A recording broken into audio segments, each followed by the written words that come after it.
Right. We'll call to order the May 14th meeting of the Montgomery County Planning Commission. Lincoln, if you'll determine quorum. Mr. Kroll, Here. Mr. Miller, Here. Ms. Sharp Robinson, Here. Simpkins, Here. Mr. Waltz, Here. Mr. Workman, Here. Linkus here, Vice Chair Foster is absent, Chair Rice. Here. And you have the agenda in front of you. Looking for approval? I've got approval, a motion and a second for approval of the agenda. All those in favor signify by saying aye. Aye. Those opposed likewise. Let's see, public hearing, we don't have any public hearings. We still have to. Okay, and then under public address, at this time, we'll open up the floor for anyone that would wish to speak to the commission. Seeing none, we will close the public address portion of our meeting and entertain a motion to enter work session. I got a motion, a second, to enter into work session. All those in favor signify by saying aye. Aye. Those opposed likewise. And so we are now in work session. Ms. Wright? Good evening. For our work session item tonight, we have a request by Black Diamond Resources, LLC. The agent is Foresight Design Services, and John Neal is here to answer any questions that you might have. For a special use permit to allow a clean earth fill area exceeding 15,000 cubic yards and a request for a contractor's storage yard.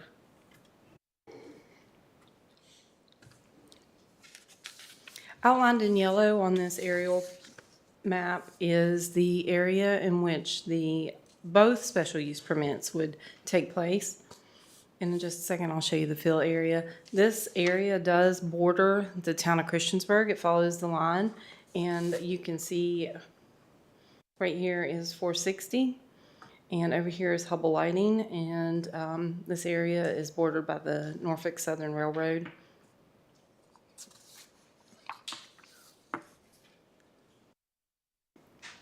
We do have two separate requests. The first for a clean earth fill area exceeding 15,000 cubic yards. The parcel itself is 65.727 acres. The site is currently being used as a by right inert fill site, which is less than 15,000 cubic yards. Excuse me. The inert fill will be from owners' project sites, and then they will also accept select fill from others by appointment only.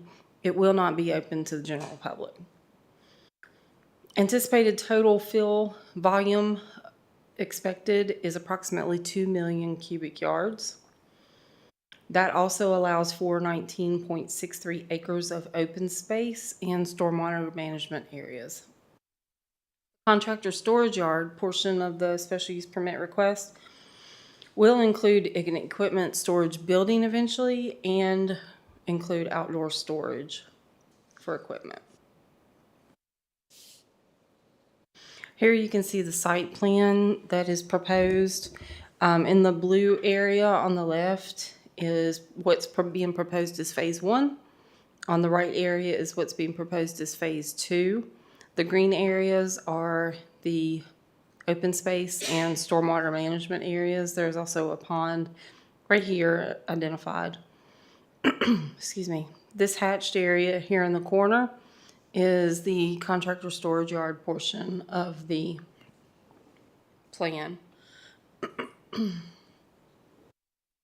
So tonight we're looking to address any questions or you address any concerns that you may have that you want included in our staff analysis and report for the next month public hearing, and to go ahead and schedule for a public hearing for next month's meeting. Okay. Do we have any questions for Ms. Wright? I have one. Yes, sir. Where's the entrance? And I apologize, I wasn't at the site visit today to this. It's okay. The entrance is right here. If you see Village Lane, there is a private street that goes to the left that serves some apartments there. Okay. It also is a driveway that goes to the home that's located down here. And then if you go in that entranceway to the right is where the contractor's storage yard area would be. And that's all residential in the town, I'm assuming, It is. from the entrance? Okay, thank you. You're welcome. Mr. Chairman, I have a question too. I'm still not clear on the current use of the property. In your report, you mentioned that it's currently being filled as part of the clean fill by right under 15,000 cubic yards. But when we were on site today, I think somebody mentioned that there was a permit and approved plan. Is that approved plan just for erosion and sediment control, but it's limited to the 15,000 That is correct. cubic yard area? Yes, correct. so the previous owners of the property obtained stormwater and erosion sediment control permits to do a fill project for an agricultural operation on the property. And so they have permits for that to allow a limited amount of fill. Once they no longer are using it for the agricultural purposes on the property, then it would then require the special use permit, which is why the owner is coming in now. So this is a new owner from the former owner that had the permit by right. Is the 15,000 cubic yard by right in addition to what was done as agricultural use prior? Or does the 15,000 include what was done prior? I will have Mr. Neal answer that question since he's got that data. I don't have that data. No. So we never really actually defined like what was 15,000 cubic yards and what wasn't. When we did the original plan for Shaw for agriculture, it was more than 15,000 cubic yards. And so that's kind of the plan that's been going forward. And then when Rick bought it, like I said, a year and a half ago, he cleaned up a lot of stuff. He got the pond. So not to get too in the weeds here, but the original owner, when they built the pond, they did not build it where it was designed to be. And so we kind of was working through that with them. Then when Rick purchased it, he went ahead and corrected the pond, got it all where it was originally designed to be, and has been filling there. And that's under that original plan that was an agriculture that was more than 15,000 cubic yards. So I guess the 15,000 cubic yards is in that original. There's not like, Rick is not adding 15,000 cubic yards to what's there today, is what I guess I'm trying to explain to you. Okay. I'm doing a pretty poor job of it, but Well, I guess the reason I'm bringing it up is the way it's being presented. It's like there was an existing use on the property, a by right use for 15,000 cubic yards, but that's really not correct. It was just an approved plan that was being executed by the prior property owner. So I think just for the purposes of clarity, and especially for the public hearing, the next meeting, we need to be careful about how that language is presented about the by right and agricultural use, because this is all superseding what's happened in the past, right? All of that Correct. is all going to be encompassed under this new special use permit. So it's kind of a moot point, but Right, and we'll I make would- sure that language is clear in our staff report. thank you. sir. Mr. Neal, would you like to stay for a second? We'll see if there's other I was going to questions. say, I'm happy to answer any other questions you have. Do we have any other questions from Mr. Neal at this time? And there was a question about the buffer yard, and I think Kim had this up here. So we're proposing a type 4 buffer in all the areas adjoining adjacent properties that are residential or in the comp plan residential, as well as we have to put a type 4 buffer up against the bypass, which is unfortunate, but that's the way we have to do it with the rules. And so a type 4 buffer is 20 feet in width, 3 canopy trees, 4 understory trees, and 10 shrubs on the front. And so that will be all the way up against the houses on the front. The side would be 20 feet with 2 canopy trees, 3 understory trees, 25 shrubs, and 4 evergreen trees. And those are on the 2 sides that you can kind of see the sides of the page as you're looking at them there. And in the rear, which is just a small portion back on against Norfolk Southern, is 25 feet, 2 canopy trees, 7 understory trees, 25 shrubs, and 8 evergreen trees. Right, and I'll note that that's per 100 feet. So Yes. those that he gave you is per 100 feet. I may take one more stab. So the previous owner, was doing some work under agricultural, and now the current person has bought it, continue to feel under the by right, under 15,000. Do we have a soil and erosion control plan that is covering what is happening on the total site? Yes, sir. Today. Yes, sir. And that's really that original plan. Okay. Because it's all still on that same kind of defined limits of disturbance that's on the right-hand side, kind of the right-hand side of the yellow portion that you see on your screen. Okay. So all that was covered under that original design plan that's approved and it is approved E&S and stormwater, all that's approved. And so everything Rick has been doing is still within the bounds of that existing approved plan. And so we're having regular inspection by the county to come out to make sure that the soil erosion. Yes, sir. Okay. Yep. Any further questions?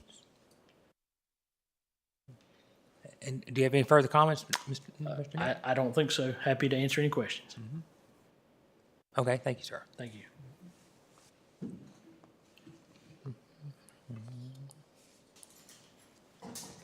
So I guess we're looking for consensus to move forward with the public hearing? Consensus to move forward with the public hearing. We'll make sure in our staff report that we clarify the existing approvals. I'll actually try to get copies of those so you can actually see them, and should be ready to go.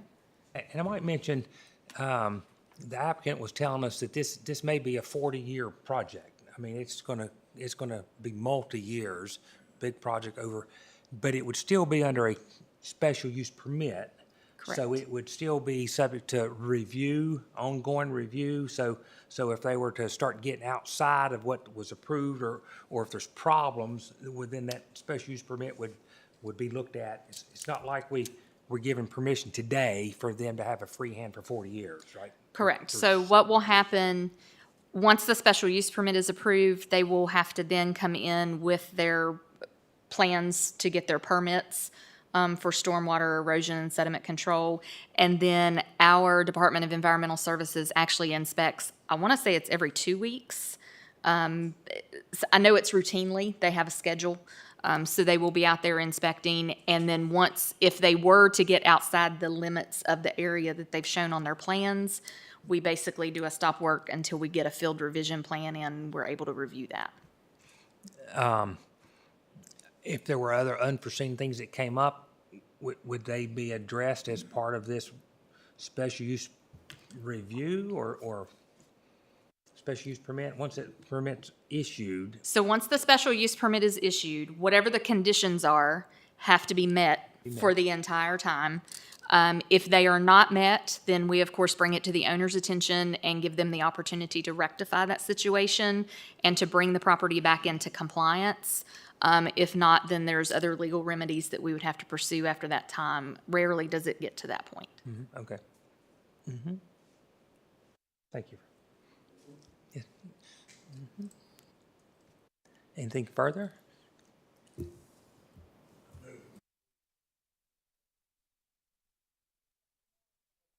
One more, okay. That's okay. That's okay. Any further?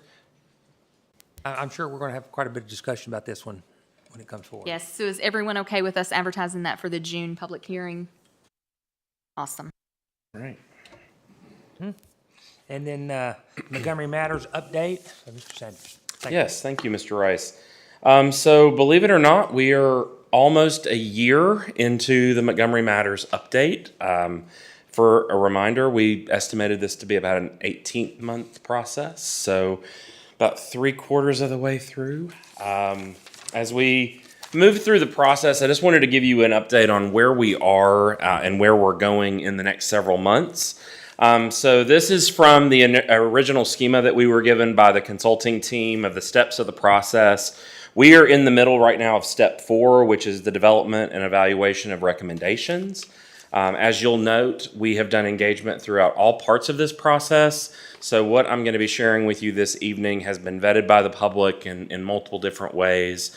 And that input that we have received from the public has led us to the development of the goals that we'll be discussing this evening. And we're moving into the recommendations phase on how we're going to achieve those goals. So just an overview of the public engagement that has been done to date. We have done a multi-pronged approach to community engagement. We did a community survey that we received over 1,000 responses on. We also had a GIS map survey that we received 300 unique responses on. We've done, at this point, 2 open houses, one in June and one in November, where 70 citizens attended those open houses. We've got over 600 comments on the goals as they were in development. We've held over 20 stakeholder meetings where we've spoken to 80 plus stakeholders. And then last summer and fall, we did 11 public intercept events where we spoke to over 850 citizens. So the result of that process was a countywide vision and then what have been identified as core matters. These are going to be themes that are going to go across the entire comprehensive plan.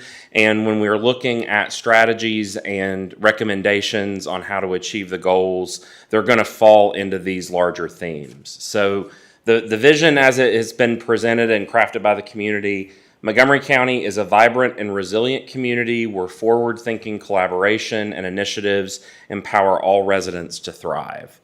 The words that are highlighted there are words that came up over and over again throughout our engagement efforts. People, particularly in November after we had dealt with Hurricane Helene, people were really complimentary of the way the county responded to that challenge. They also felt that this is a vibrant community and that we do well at working together with our partners. So that collaborative spirit really stood out to our residents. And this idea that we want to give people the tools to be successful in their lives through empowerment. So all of those kind of came to the surface and shaped that countywide vision. And then we have 4 core matters. The county is intentional, the county is resilient, the county is accessible, and the county is collaborative. These are sort of those aspirational goals that we want to have throughout the entire plan. And we break those down through the various chapters in these recommendations. So as we were thinking about how we wanted to organize Montgomery Matters, these 3 sort of buckets sort of emerged for the various chapters. We're calling these our areas of focus. So we have culture and the outdoors, which will handle our environmental resources chapter, our cultural and historic resources chapter, and our recreation chapter. Community development, focusing on land use, housing, and economic development and how those all intersect with one another. And then health and services, which will cover education, health and human services, public infrastructure, and public safety and welfare. And while we've broken up the chapters into these 3 areas of focus, we don't want to think that these are going to be siloed. Obviously, many of these will inform the other. And as we've seen throughout our engagement efforts, what we do with economic development obviously will impact housing. What happens with education obviously impacts economic development. And then infrastructure obviously is very important to land use. So even though we've put them in these areas of focus, there's going to be cross-collaboration amongst all the chapters. So what we want to do this evening through the work session is really start to brainstorm some objectives and some actions that we can attach to these goals. We're going to be having an open house and we're going to be asking the community to do this same activity on May 29th. But we gave an example here. This is one of the goals is to preserve the county's rural landscape. And in thinking about how we might achieve that through some objectives, further drilling down and saying that we want to preserve the natural areas and environmentally sensitive resources. And then another objective would be to support small family farms. And then you can see we go further down into actions. So these are actual programs or initiatives that the county can undertake to meet those objectives and the goals. So that's kind of the framework that we're going to be working under this evening. So instead of going goal by goal, what I've done for you is I've provided you all the draft goals in each chapter. And I thought I would open the floor if anyone had any strong feelings about any goal and a way we might achieve that through an objective or an action. We'll take those notes this evening. We're going to be putting all of that back to our consulting team. We'll be using those as some draft statements that the community can look at when they meet on the 29th. So we'll start with environmental resources. You can see here just sort of the larger themes: natural hazards, natural resource stewardship, talking about water quality, our floodplains, our karst soils, high-risk features in the county, and then a green footprint. Those are sort of the goal themes that have emerged from all of our community engagement. Justin, what do we mean when we say manage the karst terrain? How do you manage that? So that, and again, that ties into when we think about land use. There are certain uses that can't occur on karst soils because they're more prone to sinkholes, underground caves, and karst.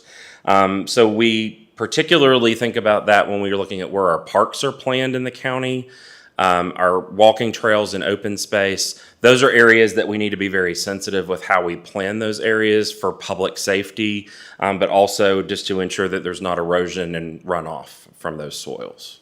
Okay.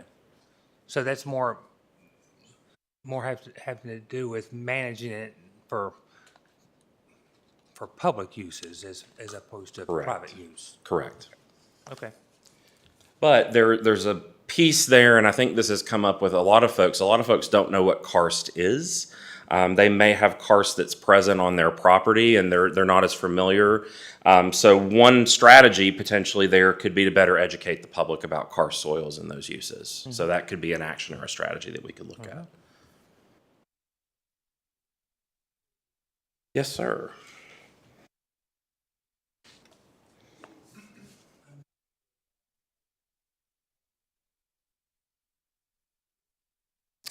So in that example, we're talking about solar panels on farms and having grazing underneath the panels or having crops under the panels.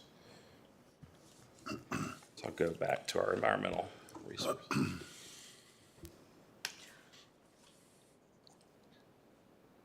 Any thoughts? I think this is a wonderful goal and theme, and I don't know if any of you are on LinkedIn or anything, and whether you like it or not.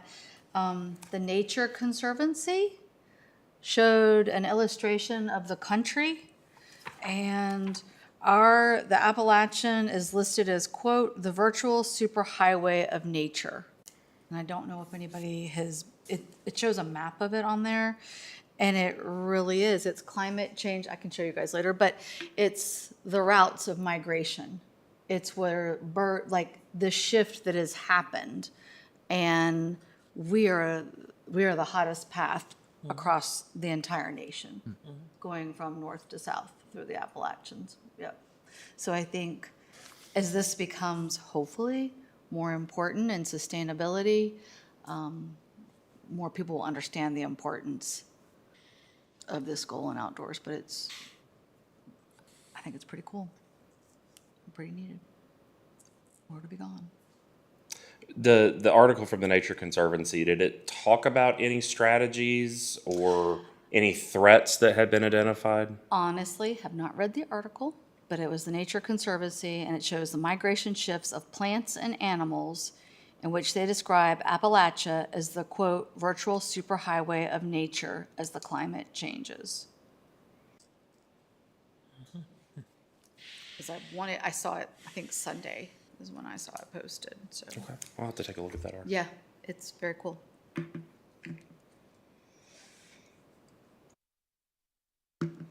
So any thoughts on even existing programs that folks are aware of that are in these areas that we want to highlight through the comprehensive plan? Justin, if I could just weigh in on I think that it's important to keep a balance because some of these goals and objectives are going to become mutually exclusive to one another. And so I think as we're developing these, we need to be cognizant of, for instance, maintain and protect high-risk prone environmental features and sensitive species from further disturbance and negative human impacts. One could argue any development is going to have a negative human impact on what could be broadly described as a high-risk feature, whether it's prime agricultural land or even karst or other types of natural environment. So I think the wording is going to be important because this plan is going to guide future decisions when we're looking at rezoning requests and future land use and compliance with the goals and objectives of the updated plan. So we need to be careful that these aren't used as nails to prevent smart growth within the county in the areas that we as a community have determined that we want to direct where in the type of future growth to support the economic development objectives and the housing objectives. So particularly with environmental resources, I don't want to downplay at all the importance or significance of it. Absolutely not. But we need to understand that it does create that potential conflict when we're using this as a guide to evaluate the future path. I agree, and we're already seeing that. And as I said, while we're looking at these individual buckets, we know that they're all going to interrelate to one another, and it's already challenging. I think particularly when we look at our stakeholder groups, those are people who are focused in these areas, and I think it's important for us as we communicate with citizens and as we communicate with our stakeholders that we have to find that balance. And we're not going to necessarily be able to go 100% on everybody's idea. We're going to have to find that middle ground and that compromise. I think the other thing that we keep in mind too is the comprehensive plan is a guiding document. And I know staff has talked about this extensively. We're going to be using those 5-year updates much more intentionally to make sure that the plan stays current. I think you all have seen over the past several years our existing comprehensive plan, I don't know, was as forward thinking about what technologies might be on the horizon and what changes we might be seeing. So we want to make sure that we're being really intentional, to your point, Mr. Kroll, about the language that we choose, so that we don't box ourselves into a corner. And also that kind of is a good segue. I don't mean to back up too far, but as far as there's a lot of stakeholder input and community outreach, and you guys have done a phenomenal job of reaching out to the community. But at the end of the day, the Board of Supervisors needs to approve this document. And what level of involvement have they had in helping to vet or embrace these overriding goals and visions and objectives? Are we on solid ground there moving forward? And maybe it's a naive question on my part, but I just want to make sure. I mean, some of this language is pretty specific on the direction for the county, and it's in some cases going, especially if there are actions that it's going to affect budget. There are things that if there are objectives, the plan is not developed to sit on a shelf. It's supposed to better the community and provide direction for it to meet the majority of the goals and objectives for the citizens of the community. But at the end of the day, some of these things are going to cost money. And Right. we need to have everybody on board. I'll say, that the charge, when we originally were kind of determining what our process was going to be, the charge we got from the board was this needs to be a citizen-driven process. But we wanted to also make sure, to your point, that the Board of Supervisors was aware at every step of the process how we were proceeding forward. So when we established the Citizen Steering Committee, both Supervisor King and Supervisor Grafsky sit on the Citizen Steering Committee and are part of all of those meetings. Obviously, the board has participated in our outreach, so they've seen the development of the goals. We're also giving the board periodic updates like we're giving to the Planning Commission on where we are. We met with them, I believe it was in February, and discussed the goal themes and how the draft goals were coming along. So they've seen all of that throughout the process, and we are continuing to get thumbs up from them. I think to your point, though, as we sharpen the edge of the pencil and we start talking about specific programs, I think we're going to need to engage the board more on what those potential impacts are going to be. The other piece of that, and really where kind of the rubber hits the road, is the capital improvements program. And over the past several years, we've worked very closely with administration and the board to ensure that the capital projects that are being done by the county are in alignment with the comprehensive plan. Now, we're using the old plan for that analysis, but I think as we move forward, the county has been doing a much better job and is encouraging the schools to also think about what their capital needs are going to be over the next 20 years, so that we can make sure that the actions that we're putting here are in alignment with the county's future goals. So I think the short answer to that question is that they are involved in the process. But I think the board has maintained that they really want the citizens to be putting out what their vision for the future is, and then we're going to continue to rectify that with the reality of the budget and the reality of those capital projects as we go forward. Bree, did you want to add anything to that? I did have something to say, but you covered it like normal, so I do not now. I have something I would like to ask about, too, to follow up on what Mr. Kroll was saying.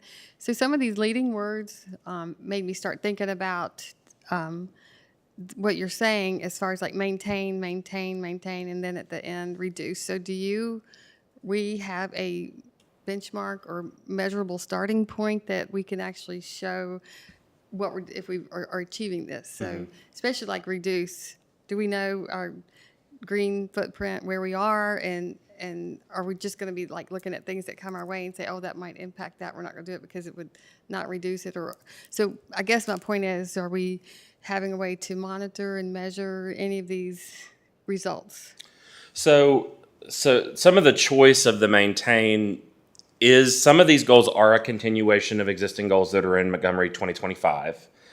So we didn't reinvent the wheel completely on every single goal. So there is a continuation of the work that was already done.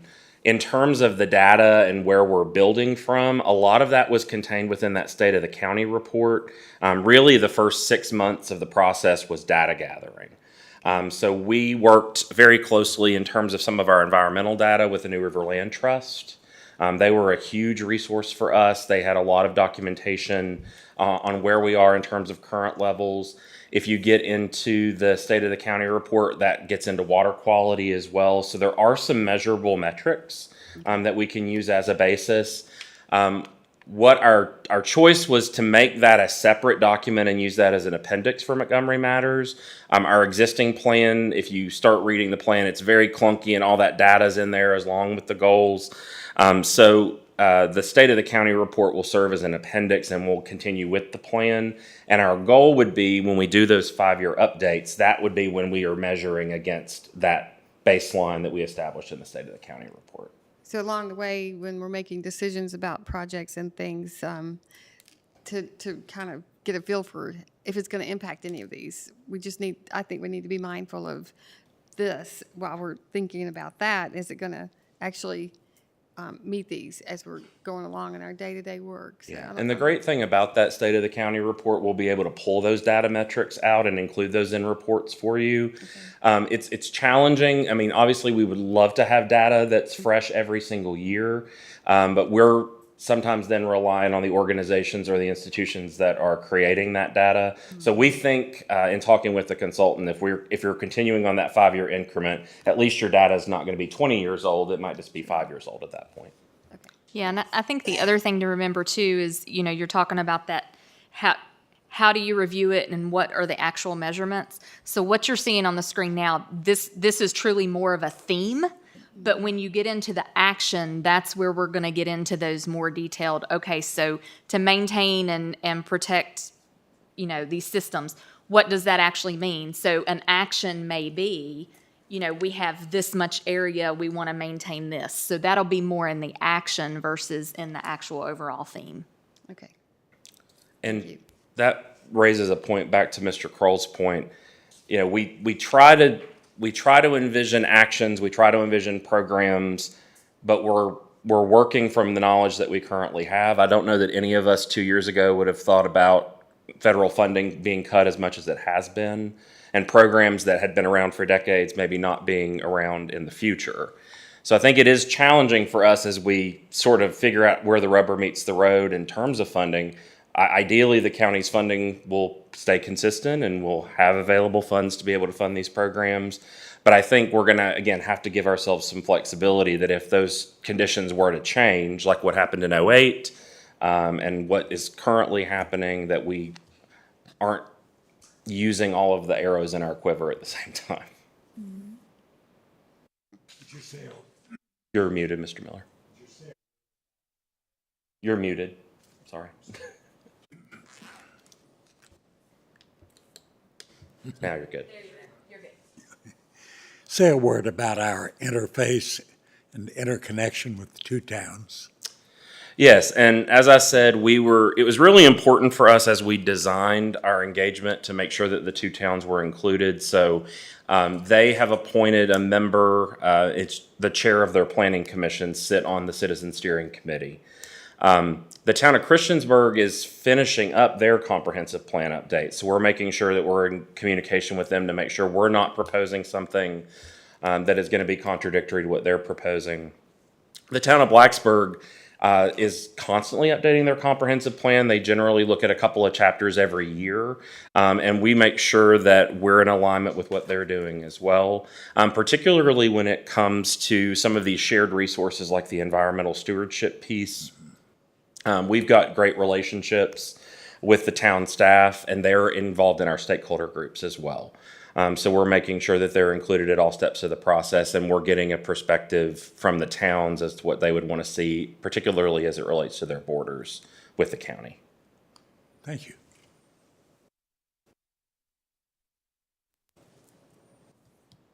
So any thoughts on environmental resources before we move on to the next chapter? And if you don't have something this evening, if you want to send us some notes before the 29th, we'll be glad to take that via email from you as well.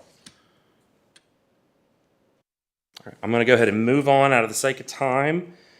Cultural and historical resources. So this, again, is some of these are a continuation of the existing comprehensive plan goals, but also taking into account what we've heard from our citizens and our stakeholders.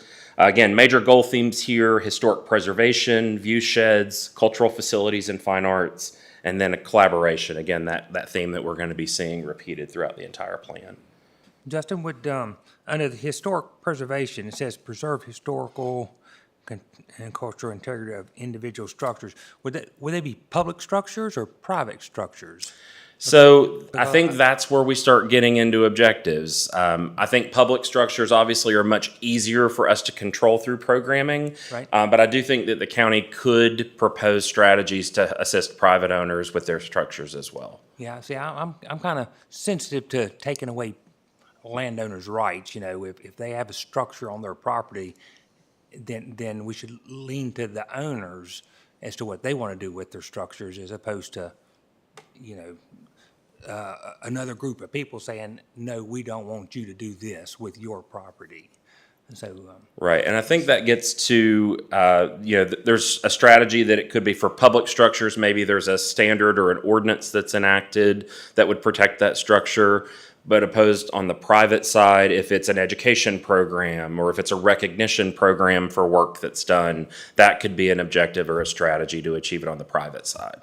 right, okay. I just, like I say, I want to preserve homeowners' rights, and I don't want to take their rights away by, passing a comprehensive plan. I'm going to single out Mr. Miller here to see if he has any thoughts in this area, since he is the resident expert on our county's history. None. None. Oh, you're off. This mic is really, am I on now? You're right. Go ahead. Thank you. It's really a thorny issue because we have lots of history in this county and lots of interest in our county's history. We have lots of private landowners who I certainly respect their rights. But when we deface or tear down an 18th century structure, for example, that we're nibbling away at a little bit of the heart of the county. And I think we must be careful. Many years ago, when we were discussing the villages, the good people of Price's Fork said, we don't want a 4-lane highway through our historic village, and they don't have it. And there are other solutions. We're not there yet, but we also haven't destroyed the village.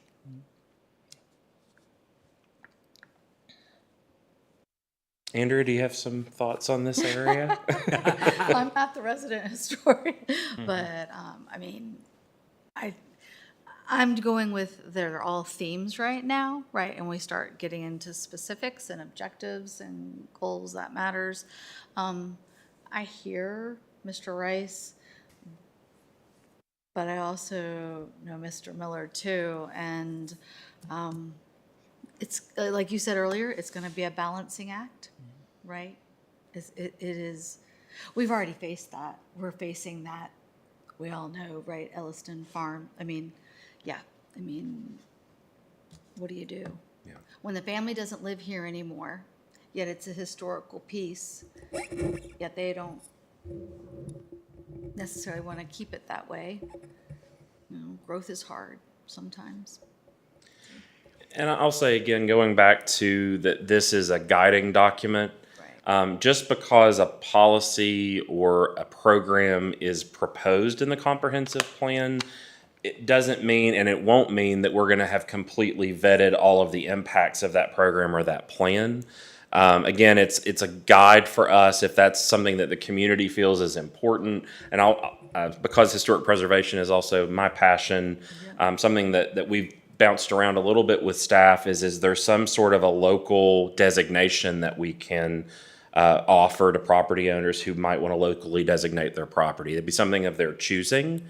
And there have been questions of that. Does that mean that there's a tax incentive that's associated with that? Does that mean that we restrict, if your building is locally designated, can you demolish it without permission of the county?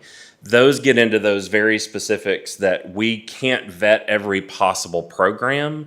But again, if it's a strategy that we can look at, it gives staff some guidance to look more into a program and what those mechanics might look like. Here's an example. A forward-thinking developer made a beautiful, affordable housing out of an old elementary school in one of our villages. Correct. And in another one of our villages, that school was torn down, and it pretty well ended the heart of that village. My daughter says, I went to school in that gravel parking lot right there. So I think that kind of leads us into the direction of, is that a strategy that we want to recommend? Encourage redevelopment of historic buildings for new purposes, adaptive reuse. That could be a recommendation or a strategy under the historic preservation umbrella. So that's kind of the stuff I want to sort of maybe parse out a little bit. No ideas are too big or too small. It gives us a starting point, again, to begin to vet these with the public. So any thoughts in this area?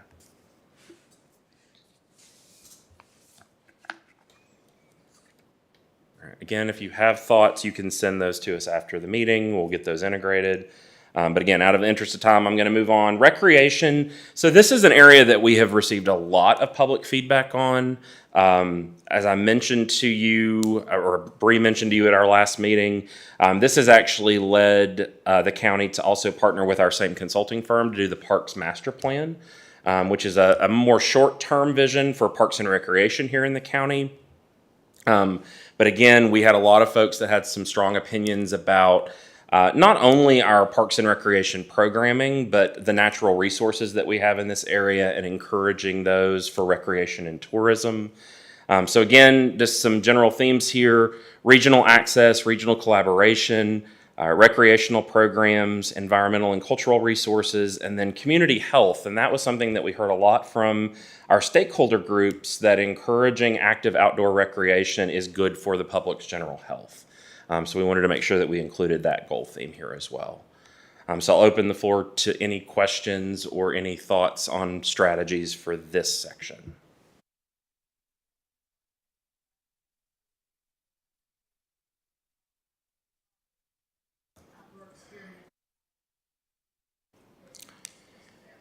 One of our stakeholders is actually Susan Van Patten, who's in the Recreation and Tourism program at Radford, and she gave us some really great connections with the university there. So we're going to continue to work with them on that.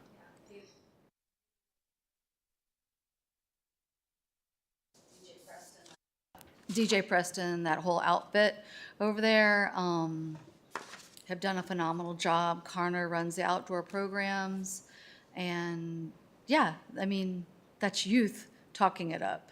And I think, I would say in all of these goals, we need to reach across all ages. Yeah, one of the things that came up when working with our Parks and Recreation staff, we don't have a lot of access along the New River in terms of land that's not privately owned, but what we do have, we're not utilizing well. So there's some conversations about some goals or strategies that we can have about better using the river. But we also have, within driving distance, a lot of access to trail networks that maybe aren't under the auspices of the county. But again, it's that collaboration piece and working with the owners of those properties. The Nature Conservancy being one of them. The Appalachian Trail obviously is just hop, skip, and a jump away. So making sure that we're better promoting those resources as well.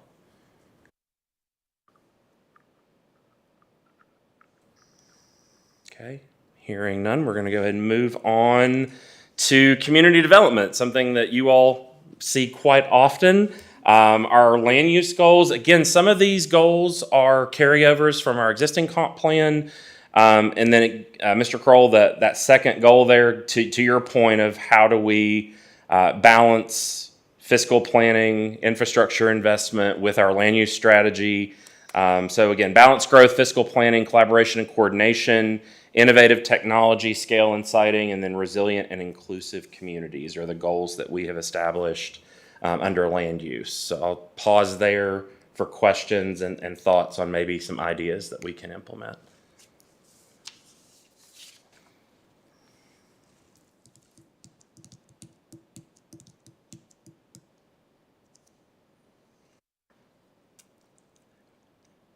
We're talking about the whole chapter here on land use? Yes. Okay. I like the last one, says create resilient communities through intentional development patterns that include, but the neighbors don't want that. We get these developments that come before us, and they meet these goals, and they check all the boxes, but the neighbors want no change. Anytime you ask your neighbor, it's no change. And so it's going to be real hard for us to sell that, when we plan for growth, this is what it looks like. Right. And that's and again, that's the challenge, and that's the balance that we have to face. At the end of the day, the recommendations that this body makes are rooted in the comp plan. And I don't mean to pass the buck to the Board of Supervisors, but they get to worry about the political implications and the citizen comments.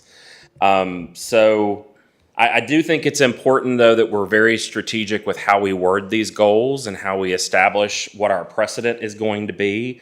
Because at the end of the day, we do want to make sure that we preserve open space. We do want to make sure that we're providing a variety of different housing types, which is something that we continue to hear. And then, again, pointing out what the citizens really were focused in on. They want to make sure that we are accounting for all abilities, all ages, and all income levels. And so I think I'm going to take an example from Blacksburg. Some of the sentiment that was heard with some of the affordable housing communities that were proposed. there was a lot of that trope that we hear of, oh, it's going to bring those kind of people into the community. And I think if we're designing communities that are at various price points, we're not singling out one type of housing or one type of community next door to those neighbors. So I think it's just being really intentional. And I think this will also, and we do have some representatives from the New River Builders Association. We have some real estate professionals that are involved also in our stakeholder groups. So this could also help us to maybe change the mindset of developers and what kind of communities they're proposing in the county. That would be a hope of ours, at least. Well, I think that last comment, to your point, really gives us a little more background with the plan to say, because nobody wants anything in their backyard. But to your point, a diverse, and we've seen the Ellet Valley is kind of, I read that as it's a variety of housing. And so if we were to approve or recommend approval of something like that, it's kind of that last point. It's we're telling developers that that's where we want you to develop, and we need diverse housing. And then to your point as well, it's on the board of supervisors. But from a planning standpoint, that's kind of where my head goes, is that, look, we're driven by this document, and we have a development that may not be popular, but it's meeting these checkpoints that we say that we want to have growth for. So that's kind of, so to your point, I agree with you, but I think that last comment is very appropriate for that. I have, however, am troubled by when we talk about a variety of housing types and affordable housing in our community, then they say, well, an affordable house is $300,000. And so firefighters and teachers and lots of people live at the far end of Giles or Floyd or somewhere else. And it's a thorny issue that I don't know an answer for. Right. And I think, and we can talk about this more when we get specifically into the housing chapter, we've tried to address that with some of the goals and also changing our vocabulary. Affordable is a very loaded term. So that's why you'll hear us a lot talk about workforce housing. That's why you'll hear us, we reference in the document in the next chapter, attainable housing. Affordable housing strategies, you can't just build units that are subsidized. You can't just, we have to be building along the entire spectrum, because the idea is people will move up, people will vacate that starter home that they maybe got 25 years ago that wasn't so much a starter home. It ended up being their forever home. We have to provide options for people to continue to move through the market. Mr. Rice, I know you can speak to this being a realtor. We want to get people in the housing that is right for them and they're right for their family circumstances. The issue that we have in the region right now is we just don't have that supply. And we have a lot of missing middle housing, which is why you're seeing a lot more developers that are proposing townhomes and duplexes that are more attainable, but they might not necessarily be affordable. And that affordability is only going to come when we increase the supply. So it's not as simple as just doing one thing. We have to be doing all the things simultaneously to make the market look better, so that we can improve our housing conditions. Thank you. Yeah, and I want to note too, a lot of these areas here, and I've said this a lot lately, given what we have had in front of us recently, all of these areas provide us an opportunity to educate those citizens who may come out and say, I don't want this here.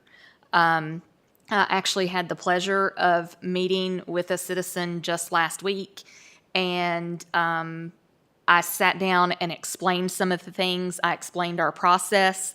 I explained what we considered when we evaluated development. And by the time she left my office, she gave me a hug. She was like completely happy. I also talked to her about some things that we could work with a developer on. Hey, if this does happen to come forward and this does get built near you, here are some things we can suggest to the developer to help mitigate some of the impacts that would be to your property. And she was delighted. I have said, and I'll say it here publicly, we want people to come out all the time and talk to us when we're doing Montgomery Matters and we're doing citizen engagement. And then a lot of times we get worried and we get upset when we think they're going to come out and speak against a development. But at the same time, that's an opportunity for us to educate those people. At the end of the day, are they still going to have the same opinion? Maybe so. But if they walked away with just a little bit more planning knowledge than what they had when they come in, to me, that's a success for our department. So I think what you're going to see come out of a lot of these themes might just be educate the public on how we can balance the growth. You know, one of the things I showed this person was a map. I pulled up our comprehensive plan map and said, look at the areas we don't want growth, and here's why we don't want growth in these areas. Yes, these areas that we don't want growth, we're still protecting the majority of prime farmland in the county. We're still protecting our most environmentally sensitive areas. These growth areas are the areas that have the infrastructure to support development, and that's why we're putting them here. I understand, that it is a huge impact in some areas when you add a large development. Look at Price's Fork. We've had 900 new homes are currently being constructed there, and it has totally changed Price's Fork. But what would 900 new homes do in Childress? That's a totally different feeling. And so when you start to compare that and you start to educate, then those citizens start to understand why you all as planning commissioners and us as planners make the decisions and the recommendations that we make. Now, again, it's ultimately up to the board, and they have to look at the political impacts, the tax impacts. They have way more things to consider than what the planning commission and us as planners have to look at. So the other piece that's not included here that we've also begun having conversations about is what our future land use map is going to look like. We agree, and the consultant's evaluation and staff, we've been talking about, we probably have too many future land use designations on our map. It's not an easy map for the public to understand. I think we have found, particularly with the resource stewardship designation, that's been a hard one to talk through and parse out with the way the county's continued to grow. So we're going to be looking at those land use designations, those definitions, where we're placing those on the future land use map, and we'll be bringing that draft map back to you all to discuss those in more depth and detail. But I wanted to touch on that while we were on land use. Yeah, I've often said that we should change the resource protection areas to land held for development, because that's pretty much what's happened. When people come to us and they say, well, it's resource protection. Well, no, it's stewardship, and it's good for buildings. Did you say that? I'm saying that through the years, our comp plan speaks about resource stewardship, and people think that that's conservation, but it's not. It's not conservation. And some of that land that's located within that resource stewardship is land that's suitable for housing, and that's kind of created some confusion with people. And jokingly, I've said that we should call it land held for development. The other thing that we're going to be looking at, particularly as it relates to proximity to the town of Blacksburg, when Montgomery County 2025 was adopted, we were still able to connect to the town of Blacksburg's public water and sewer system while being county residents. That agreement has lapsed, so if you are going to connect to the town of Blacksburg's water and sewer system, you have to be within the town limits now. So that's going to definitely change our urban expansion areas outside of Blacksburg. That'll directly be tied to where we have existing public service authority utilities or where planned expansion is. So we'll be looking at that as we move forward as well. All right, we'll move on to economic development. Again, we have a lot of public feedback on this area. We also received a lot of great feedback from our stakeholder group.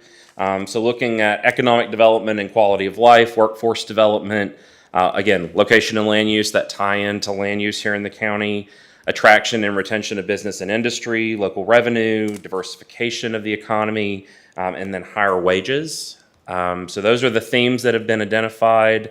Again, We have been relying very heavily on our partners in the area, specifically Virginia Tech, Radford, and New River Community College. Obviously, understanding that those are huge drivers of our local economy. We've also been able to engage with both Carilion and Lewis Gale as the healthcare providers in the area, and their needs for future recruitment of people in the healthcare industry. Our hope is, as we continue through the process, we'll be able to engage with some more industrial leaders, some other large employers in the area, and get their feedback on these goals as well. But I will open the floor for you all to give us any thoughts you have on this section.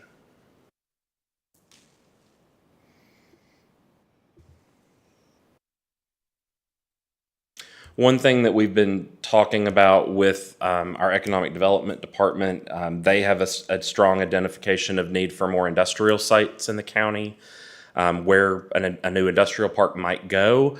As you can imagine, that's a challenging conversation, because some of the areas that are most prime for that are going to be areas that we've also identified as places for residential development and commercial development on a smaller scale. So again, that balancing act that we're going to continue to have to find. Okay, seeing none, I'm going to move on to housing. Again, this was an area that we've had a lot of discussion about, obviously, in the past several years. If you'll remember, in our existing comprehensive plan, we had one housing goal. And it was basically I can't even remember how it was worded, but it was basically promoting livable neighborhoods, and that was pretty much our only housing goal. So again, themes here: livable neighborhoods has continued, but we've expanded that goal to include things that we're hearing from the community. Again, the idea of safe housing, and this really pulls in some things that we've been hearing from citizens of supporting the maintenance of existing housing stock. Particularly as people are aging in place, making sure that they're living in safe conditions. And then in that, what I was saying earlier, talking about attainable and diverse housing, and that's again by size, type, tenure, and cost, to provide a variety of options for our residents. So I'll open the floor for any housing. When we say ensuring safe features in new construction, wouldn't that be the building official, the building department? A lot of that will fall to the Purview, building not really. department. A lot of that also falls to property maintenance codes, and that's a conversation that we've begun having in the county more. But again, to your earlier point, there's the enforcement piece of that, but there's also realizing that there are a lot of folks who are on fixed incomes who maybe don't have the access and the resources to be able to maintain their homes. So again, a lot of that we're going to be looking to our partner organizations, community housing partners. There's a local initiative on home repair that the Board of Supervisors has heard several presentations on, so that's a potential other strategy.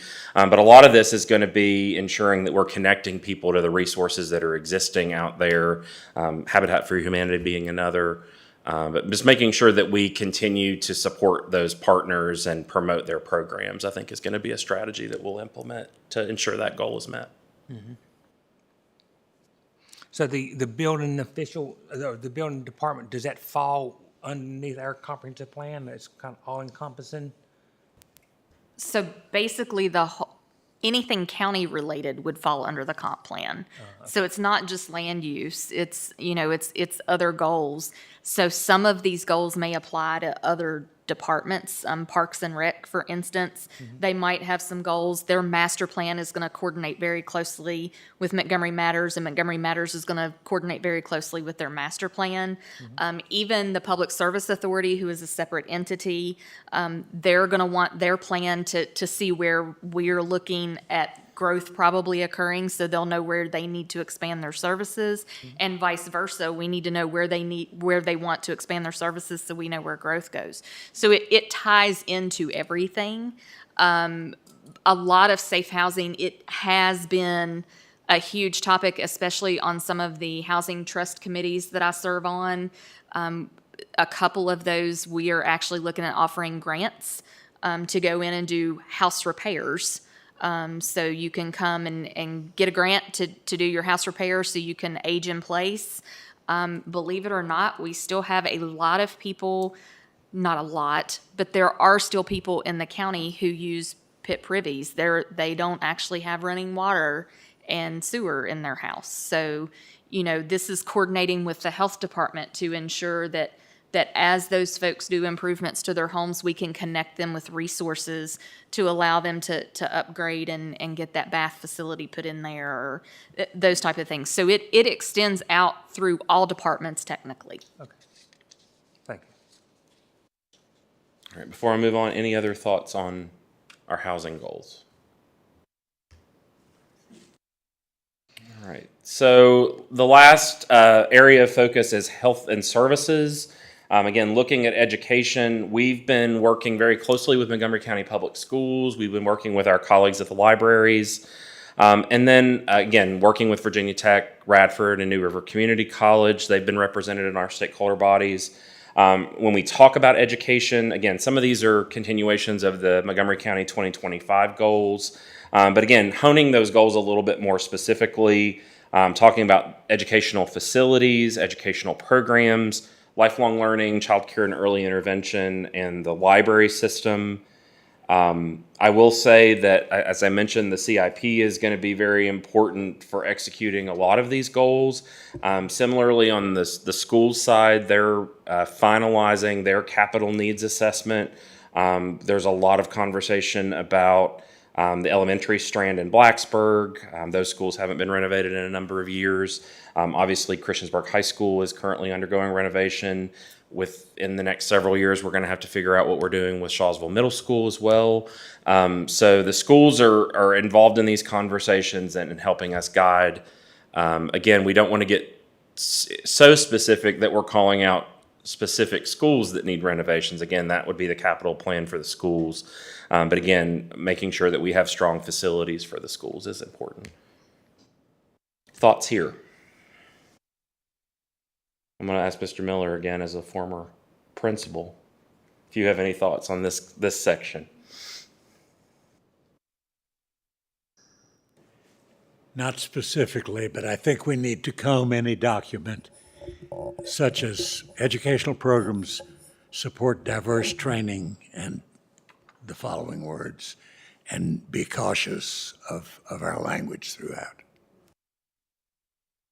That's a good point. Thank you, sir.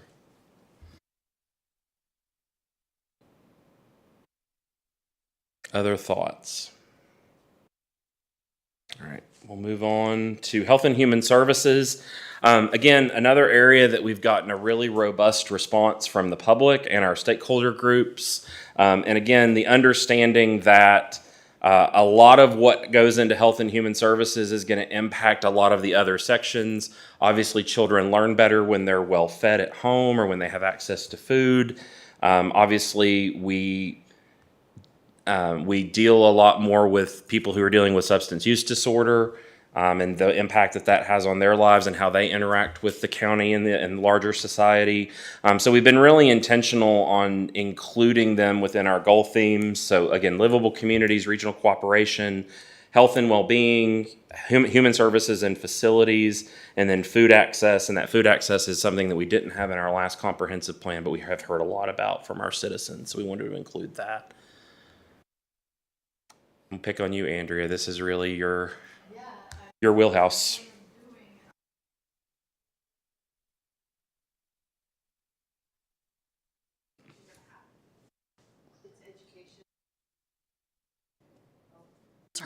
It's education. It's getting it out to everybody. I'm currently reading, you don't care, but Lauren Sisler's book. Her parents both died of a drug overdose. And so what comes to mind, the point in the book being you do not think of addicts. Addicts can be anybody, right? The image in the past, or people still think of, oh, they're homeless. Oh, they don't have anything. They don't have jobs. These people worked. They had jobs. They got hooked on opioids, right? Raised a successful family and children, and both took their lives. But it comes back to education and an understanding and appreciation. So lots of work to do, but I think it starts youth, right? But, I mean, it starts in schools. And that's where your message is gonna come through in all of these areas. And there are already, and I think I'll speak for Bree and I both, there are already a number of existing programs that are being offered in this area that we weren't aware of. And there's a lot, I think there's a lot of resources that are available. We've, through our stakeholder engagement, we were able to connect the Community Health Center with Montgomery County Public Schools about the possibility of opening a clinic in the schools. That conversation happened because those people were in the room together. And so I think for a lot of our strategies in this area, we're going to be looking at highlighting those existing programs. And to our earlier conversation, many of those programs were funded through state and federal grants. And so if those programs are having an effect and are going to be sustained in the future, again, that could be something that the county might have to step in to support those programs. Or again, we might have to make those partnerships between other organizations so that those programs can continue. Right. I'm thinking about Micah's backpack. But that started with a church, and it was a grant. And then went to Micah's closet, and then Micah's garden. And they're feeding, and I know the woman that has planted Micah's garden, it's her mindfulness activity. But they're feeding so many people. I mean, they collected like 500 pounds of potatoes out of their little garden last year. Is it Eat, Live, Grow? Live, Work, Eat, Grow. Like, yeah, their gardens are opening up this weekend, I think, or next weekend, for people to use. All of that type of education is part of all. I mean, it's a daunting project, but it can be done. Well, and to Mr. Miller's point earlier, the involvement of the two towns, again, that's our population centers. So those are going to be where your community gardens are probably going to be, your farmers markets. But again, it's encouraging sort of a collaborative effort between the unincorporated areas and the two towns to make sure that those services are reaching those who may not have them in their backyard. And getting the word out. There are local farmers who plant gleaning fields where you can go and dig potatoes or beets or whatever. But, somebody 4 miles away probably doesn't know. And often we don't have the networks necessary for, not everybody knows about Micah's backpack, for example. And again, how these issues cross collaborate. We have a food pantry in the library in Shawsville Elliston. That was an initiative that the library took on working with the Eastmont Community Foundation. So again, sometimes it's just connecting the resources is all the county's role is there, and it sustains itself because of those partnerships. So, all right, anything else there before I move on? Public infrastructure, obviously this one is obviously going to tie into our land use category as well, looking at water and sewer, innovative technologies and utilities. We brought in the work that we did last year, almost 2 years ago now, on solar energy systems, looking at electric and gas utilities, obviously broadband. The county's doing a lot of work in that area, but we want to make sure that we're continuing that. And then looking at solid waste. Again, we're in a unique position here in the county because we really do handle a lot of these issues regionally through the various authorities that the county is a part of. So we've been making sure that we're including the New River Water Authority, the Solid Waste Authority, and all of our stakeholder conversations. So again, we're not recommending something in the plan that's contradictory to what the authorities are doing in their master planning efforts. Mr. Kroll, I'm going to pick on you here because this is where you know the expertise. Yeah, and I think this comes up all the time with, I think that the nature of the way the plans are set up is that development follows infrastructure. The one thing that's not mentioned here is VDOT and highway and road system. Many of the issues that come up when we're evaluating development projects or any kind of application kind of reverts back to the same thing, noise and traffic and those types of impacts. So I would think that we should have something in here to at least engage and try to leverage what is available to the county through the VDOT as far as addressing some of the transportation issues that are imperative to support all these other goals and objectives that we're putting out there. So that's one topic that I think is something that needs to be integrated into the plan.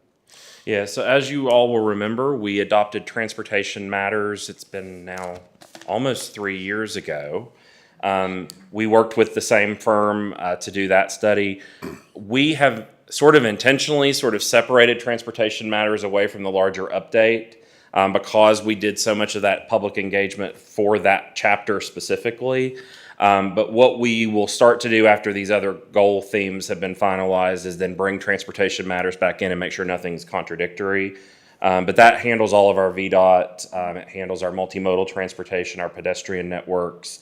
But obviously, to your point, those are going to impact infrastructure as well. So we want to make sure those are not in conflict Well, with each other. and I don't disagree with that at all, Justin, but I think that it's important enough that it deserves some specific attention here, if nothing more than just referencing within this plan the Transportation Matters portion as a separate initiative, but to not ignore it, at least with these themes, to at least have it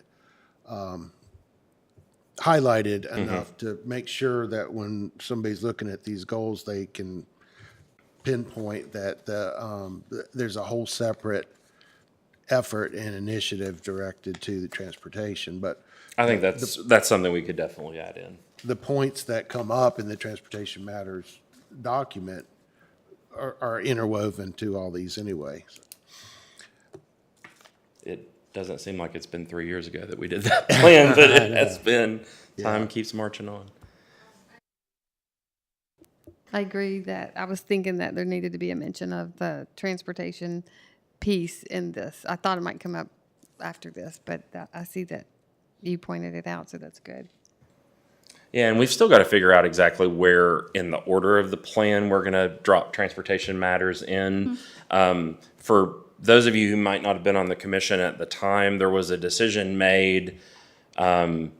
We desperately needed a county transportation plan to help us as we moved forward with funding applications through VDOT. So we made the decision as a staff to go in that direction and complete that plan as a standalone plan, knowing that we were going to be doing a full comp plan update and we would want to make sure we integrated it in. So that was kind of the rationale and the thinking there. But I'm going to go ahead and move on again out of the interest of time. We've still got... Very quickly. Yes. I think we need to weave into all of this where we're headed with data centers and the role of AI and how much electricity can be sucked out of any particular system. And I'll let you know, so innovative utilities was sort of the bucket we were putting data centers in. Coincidentally or not, after we wrap up the comprehensive plan, we're going to very quickly be moving into a zoning ordinance update. And the reason that we're doing that is, again, that is the vehicle that a lot of these recommendations are going to be achieved through is in the zoning ordinance. We are still playing catch up, and the General Assembly is still playing catch up with data centers, particularly the environmental impacts and the noise impacts of data centers. So it's definitely something we're going to look at not only here in public infrastructure, but also back in environmental resources. Can we speak about that for just a little bit more? Yeah. It seemed like, from what I'm reading and hearing, the data centers cause a lot of problems in a lot of different areas. And I'm just wondering how the rest of the commission feels. Should we be more proactive in trying to get something in place that prohibits those, or am I just thinking out of left field? So our existing ordinance would prohibit a data center because it's not a defined use in the zoning ordinance. So there is no mechanism within county code for someone to request a data center. I'm good for that. There are a lot of considerations. So they do require a lot of electricity. They require a lot of water to cool the systems because they're generated. All those computer systems are generating heat. Noise. They take a massive amount of land also, and from an architectural perspective, they're just giant voids, warehouses with no windows, and they are not attractive.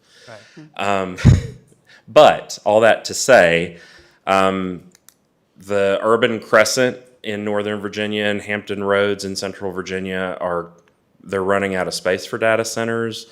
Pulaski County is currently looking at a proposal for a data center, so that will be the first Southwest Virginia county that I know of that will be doing one. So we're going to be looking very closely at how they're regulating and any problems that they may have. What's the upside? Do we get tax, is it taxing? There is a tax implication for landowners to have data centers, but really it is, to Mr. Miller's point, with AI and our digital world continuing to evolve, that the processing power is really needed. And these data centers are going in and paying lots and lots of money for land.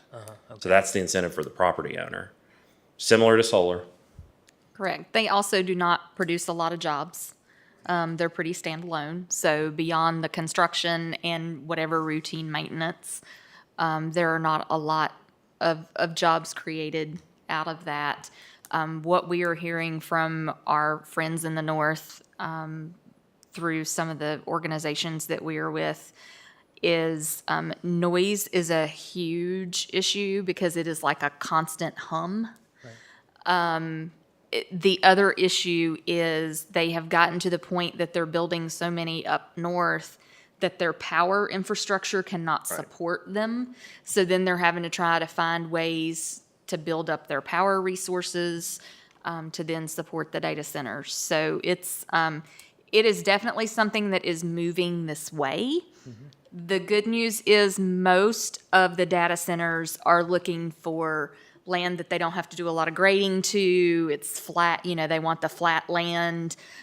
So hopefully that will deter some from here. But as of right now, it would be a use not provided for in the ordinance. So they would have to request an ordinance amendment in order to request one in Montgomery County. And is that as strong a deterrent as we can put in place? I will be honest, I do not know what other ordinances say. So normally what we would do is look and see what other people are doing across the state of Virginia. As of right now, it's the best deterrent we've got, is that it would have to go through an amendment. I would suspect that the board would direct us to do it very similar to how we did solar, which would then require a comp plan amendment and then a zoning ordinance amendment. And you all know in going through solar, that was not a real quick process. Right. So it would be a more lengthy process, and sometimes time is on your side when you have to do something like that. And it also begs the issue of local autonomy. And I think all of us in the Commonwealth need to be aware that a small group of people in Richmond could take away lots of local rights. Correct. I will say from watching the legislation, there to date does not seem to be the same push to limit local authority in regulating data centers as much as solar, which is not to say that it's not coming. I believe as we continue to need more and more data and more processing of that data, that might change in Richmond. Well, I just want to weigh in on this as well. I think we also need to keep in mind that technology is going to evolve also. And just because they're noisy and suck a lot of energy today, some of those issues are being dealt with, I think, to try to improve through technology advancements. And then also just kind of an analogy, we may not like data centers today, but we want to use them. It's not unlike a cell tower. We don't want a cell tower in our backyard, but we sure do want our cell phones, and we don't want calls to drop when we're talking to somebody. So those are the kind of things that I think, looking at it to say, well, we don't want data centers in the county might be short-sighted, and that if things are moving in that direction, I think we need to start thinking about, from a planning perspective, how could we make it work, and what are the issues that would need to be addressed in order for it to make sense in our community. I think we need to be careful about a wholesale, we don't want data centers in the county, so we're just not going to allow them at all. And as far as the buildings being ugly, one could say that same thing about a Amazon warehouse or a Walmart distribution center. And so there's a lot of things there that I think we need to keep in mind when we're discussing this particular topic. And I think if solar taught us anything, we need to be thinking about what those restrictions would look like. And then, I imagine, and what most communities do is these are special use permits for these facilities anyway. So on a case-by-case basis, we could determine, or the board could determine, yes, we do, or we don't want that particular facility, but we need to have some guidelines and a framework. And we're in a good position too, because we can learn from others' mistakes and some of the issues that other communities have dealt with. Unfortunately, if we can learn from them, and I think that will help us come up with a better solution for the overall benefit of the community. Right, and that goes back to what you were talking about earlier with balance. It's a balance, okay, so, if you want to build a data center, we allow it in our code, but here's all the things you have to do. And so it's that balance. So how can you mitigate the noise? Maybe we require sound walls. Maybe there could be all kinds of different things that you could do to mitigate that. And sometimes it's great to be on the leading edge of things and, we want to be the first to have this ordinance. But other times it's really good to be the follower, because then you can learn from those other localities' mistakes. But then we're not reinventing the wheel either. So we can see what other people have done that have been successful. But definitely when we get into the zoning ordinance rewrite, it is already on the top of our list. To look at data centers and what we will do with them. I would say it will be something very similar to what we did with solar, in that, okay, we'll allow you to get a special use permit for a data center, but here are the things that you have to do, those supplemental regulations that we like to build in. Well, and that brings up the whole notion of being nimble and being able to respond in a meaningful way, in a thoughtful way, in a strategic way, when things come up that we haven't talked about or dealt with in the past. And I think that's something else that I don't know how it could be integrated into the plan, but being able to, to be nimble and, if it takes 2 years to research and develop a code amendment that will allow a land use that's not currently specifically allowed in our zoning ordinance, that's not very nimble. Right. And so I think if it is something, maybe the collective wisdom is we don't want a data center, but what if it's something that we do want? Yeah. And everybody wants it, and it's not specifically allowed. So being able to be adaptive and nimble to changes, budgetary changes, environmental changes. There's a lot of things that, if our hands are tied, we lose opportunities sometimes. Well, and the last thing I'll say on this before we move on to Mr. Miller's point of what Richmond might do, again, looking to solar, the communities that are outright saying no solar are the ones that are getting the ire of the legislature and are the reason that are causing some of this legislation to say, well, we're just going to take local authority away. I think the approach that we took, again, I think there was a lot of skepticism on a lot of folks' parts on on whether solar should be allowed at all. We found, again, that balance, that compromise of, well, we're going to allow solar, but it's going to be on our terms as a community that we've done the public engagement to find out how we can mitigate the negative impacts. So I would hope that if we were to move forward with data centers, we would take that similar idea that we wouldn't do an outright ban and have the General Assembly have us in their crosshairs. But we would do something that's responsible and, again, what our citizens would like to see. So, all right, I'm going to move on again in interest of time. Last section here under health and services is public safety and welfare. Again, public safety, emergency services, collaboration and cooperation, and vulnerable communities, again, making a reappearance here as a theme. Again, we've had really great response from the sheriff's office throughout this, as well as our our fire and EMS department. They've changed names a few times over the past couple of years. But they've been really wonderful. We've been looking, again, in that State of the County report, we have response time maps, again, as a data point that we can look to ensure how we're working with service. I think collaboration is going to continue to be an important theme in emergency services.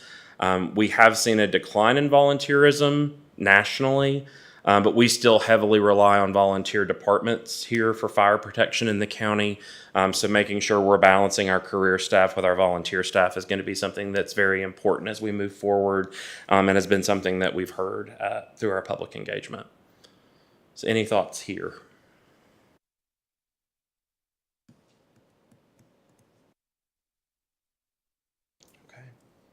Mr. Miller. Just as an aside, I was very pleased to see that our Board of Supervisors made sure that we had adequate emergency communication throughout the county. Thank you.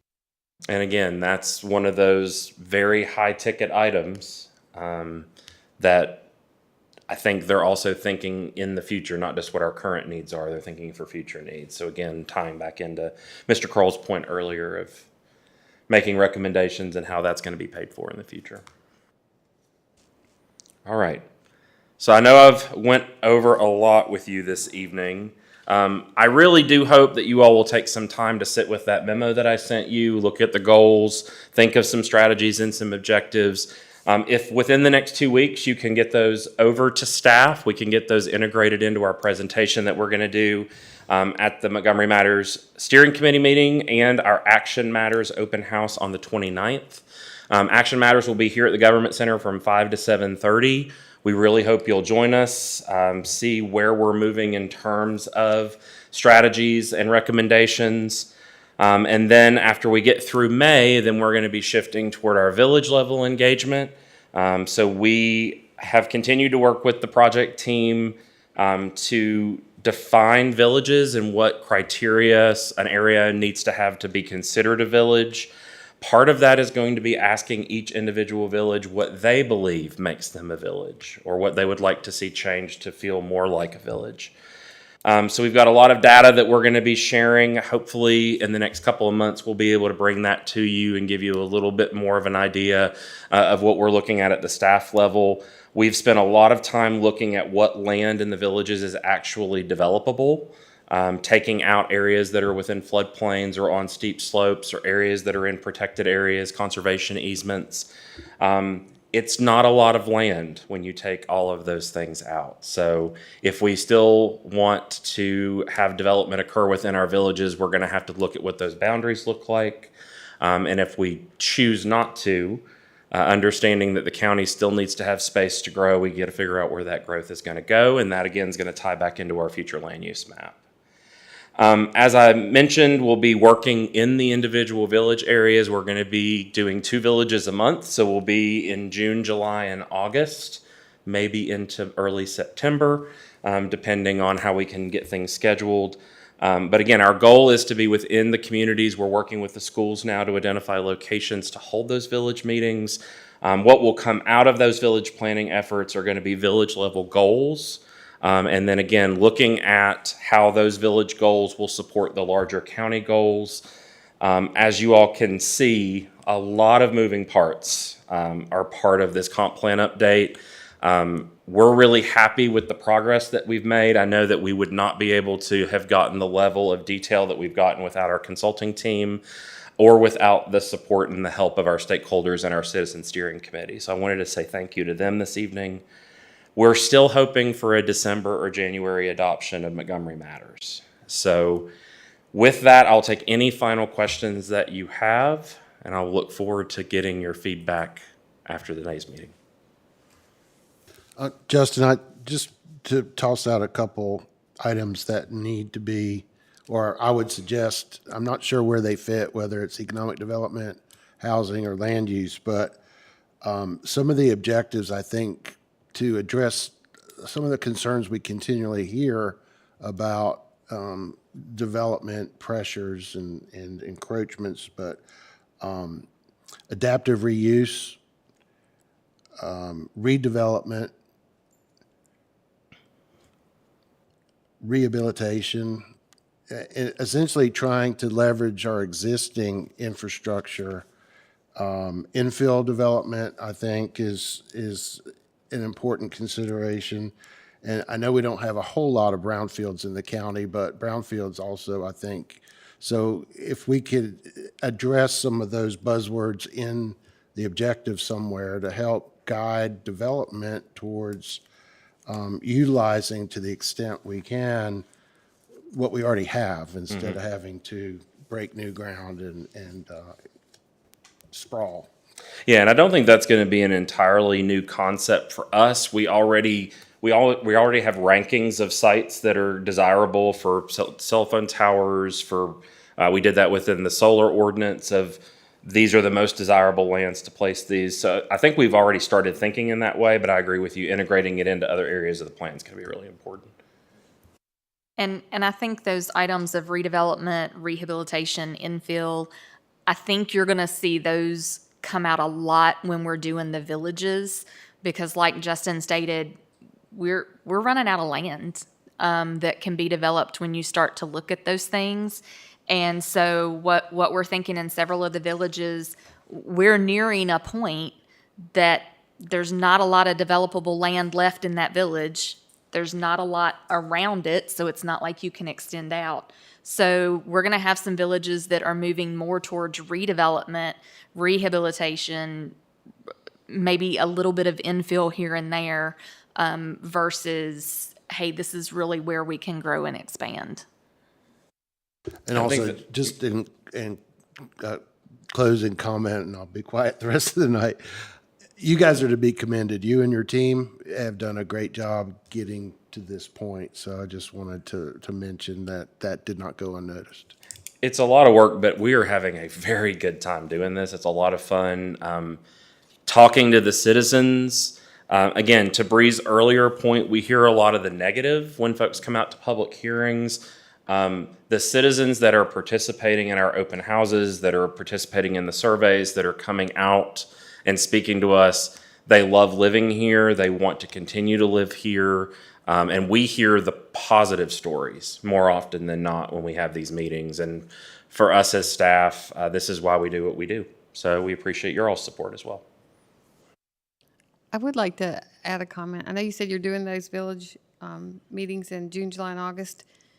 And so there's a whole population of temporary citizens, our student population that's mostly not here during that time, and they utilize a lot of our resources and put demands on our resources. So I don't know how you're gonna like take that into consideration, because I know the county administration and the university's administration and the town's administrations, I believe they've met to talk about that, but I don't know how that can factor into what you're doing with this and how to get that input and see if it's actually something that needs to be addressed in here. So we have actually had quite a bit of student participation through our engagement already. So we've had several come here to the Government Center during our open houses. We met with a lot of them, in particular when we were at Stepping Out. We talked to a lot of students. Most, not all, but most of the students live within the town of Blacksburg. Most of them do not live within our village areas, with the exception of maybe some out in Price's Fork. but most of them live within the towns. So when we go out to the villages, we're actually looking for those full-time community village members. But we have reached out to Virginia Tech. Emily Gibson, former planning director, she works for Virginia Tech and is the liaison between the university and the county. She has been very good to distribute all of our information across campus, not just to the students, but to the staff there too. And so I think that has greatly improved our participation from campus. I will say I think we have had more participation from Virginia Tech this comp plan than we definitely did last time. Yeah, they were able to share our survey. We had a lot of survey responses from students. And those students who maybe are living in the village areas that are more permanent residents during the summers, we're going to be targeting through postcard mailings to everyone that lives within the village boundaries. So if they're here for the summer, they're going to get that mailing and we'll be able to participate as well. Any other questions for me? I've talked a lot at you this evening, but I appreciate your patience. All right. Thank you, sir. Thank you very much. Mr. Miller, would you like to entertain a motion to leave work session? And we got a second, a motion and a second to exit the work session. All in favor signify by saying aye. Aye. And those likewise, opposed likewise. So then we do not have any old or new business on our agenda, so we'll move into liaison reports. Mr. Grasky.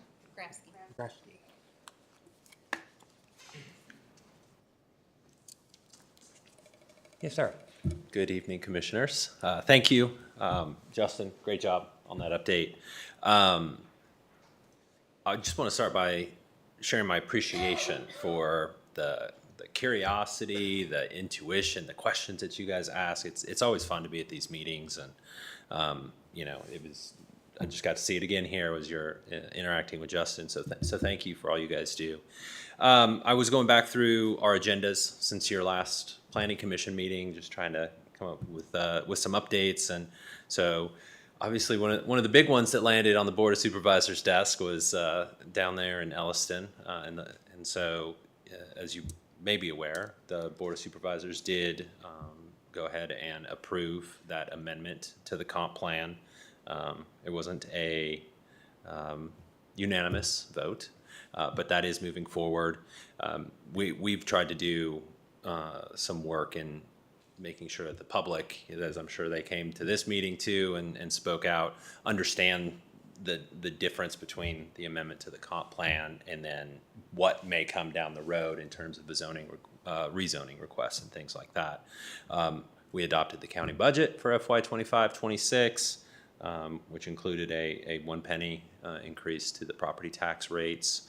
And then the other big thing, kind of going back to the Elliston project, is that spurred a pretty lengthy discussion at the most recent Public Service Authority board meeting, regarding infrastructure capacity and things like that. So we're going to be requesting a study, or presenting the opportunity for a study to be conducted at the expense of the developers to evaluate that and make sure that everybody kind of knows what they're getting into with this project before it goes forward. But that's about it. Any questions for me or anything? Thank you very much, sir. All right, appreciate you. Thanks. Thank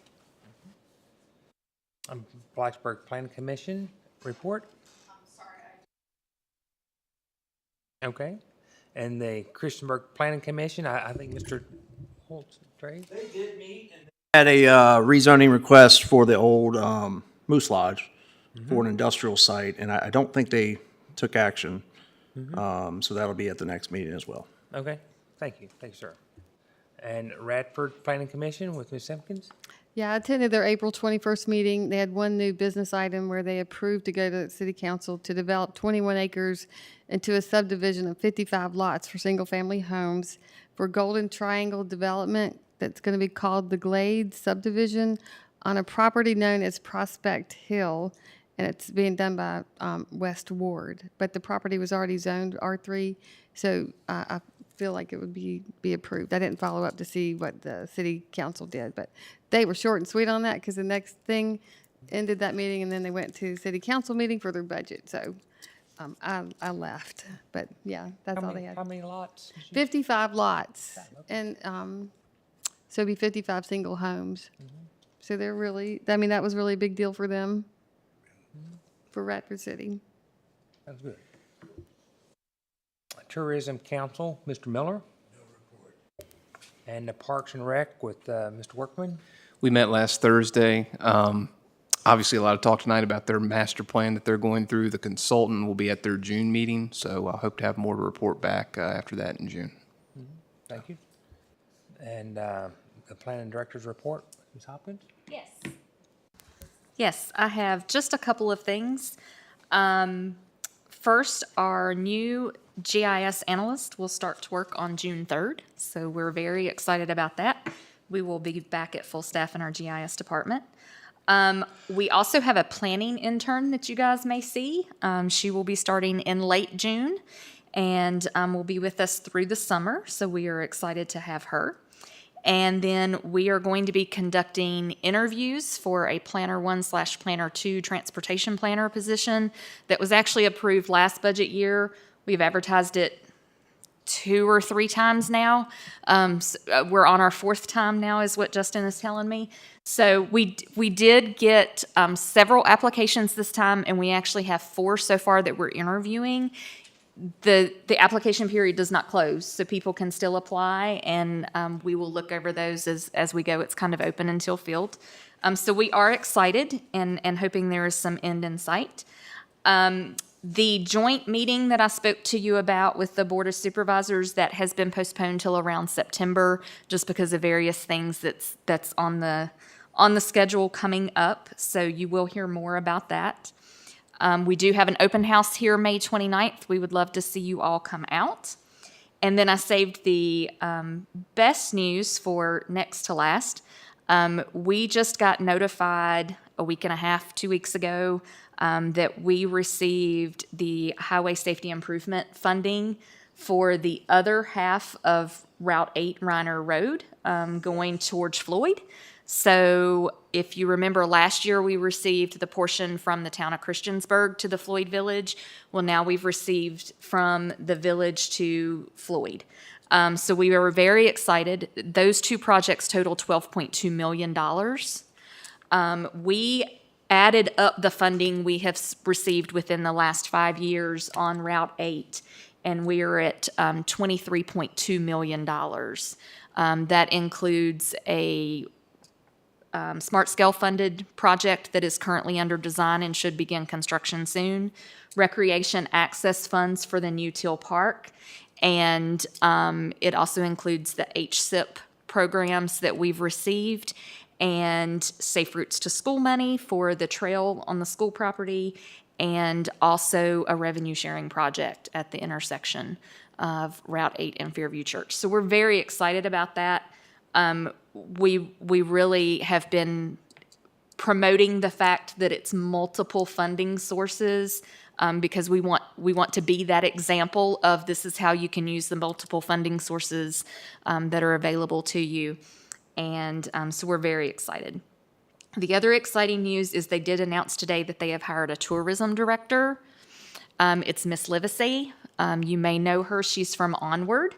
And so she will be beginning on June 3rd as well. We are all very excited that she is coming on board to be tourism, especially our Deputy County Administrator, Chris Lawrence, who has been serving in that position temporarily. I think he is ready for her to come on board. So that is a bit of exciting news as well. That's all I've got for you. Any further comments? Entertain a motion to adjourn. Motion second. All those in favor signify by saying aye. Aye. Thank you.